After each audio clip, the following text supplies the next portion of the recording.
একটা কিছু যদি অনেকগুলো কাজে লাগানো যায় তাহলে খুব একটা খারাপ হয় না, কি বলেন আপনারা? আসসালামু আলাইকুম এভরিওয়ান, কুটুম পাখিতে সবাইকে স্বাগত। আশা করি সবাই খুব ভালো আছেন। সুদিং জেলের এই কৌটোটা আজকে আমি কাজে লাগাবো। এটা আমার কাছে ছিল, তাই আমি ভাবলাম যে কেন না আমি এটা দিয়ে কাজ করি।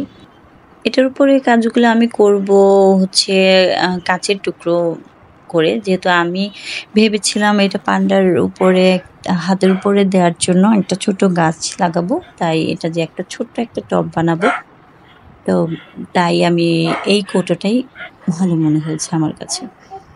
তো আমি কাচের টুকরোগুলোকে আগে রং করে নিয়েছি। যারা আমার আগের ভিডিও দেখেছেন তারা অবশ্যই দেখেছেন যে আমি কাচের টুকরোগুলো কিভাবে রং করেছি, আমি সেখানে টিউটোরিয়াল দিয়ে দিয়েছি। তারপরেও যদি না পান তাহলে আমাকে কমেন্ট করে জানাতে পারেন অথবা ইনবক্স করতে পারেন।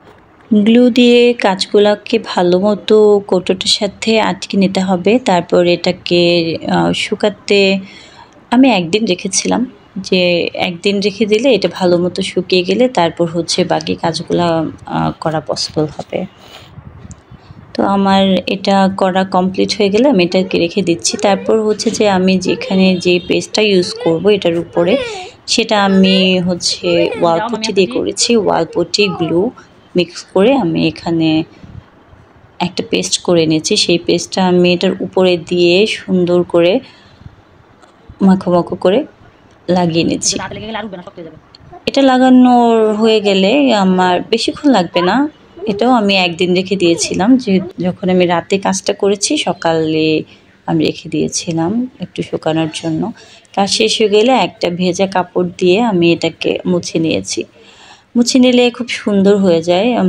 আমি একটু পরেই এটা কাজটা শেষ করতে পেরেছিলাম, এটা শুকানোর আগেই করে ফেলেছি, যেহেতু আমার ধৈর্য একটু কম।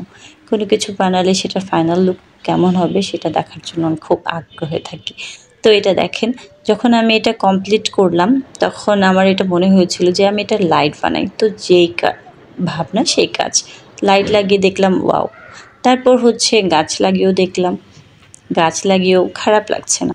আমার ইচ্ছে ছিল স্নেক প্লান্টটা আমি পান্ডার উপরে রাখবো একটা ছোট পটে, তো আমি তাই স্নেক প্লান্টে এটার মধ্যে সেট করেছি।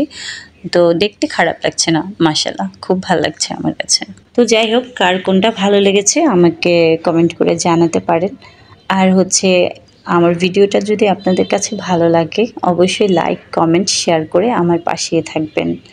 আর যারা আমার নতুন ফলোয়ার আছেন তারা অবশ্যই আমাকে একটু লাইক কমেন্ট করে সাপোর্ট করবেন। আল্লাহ হাফেজ।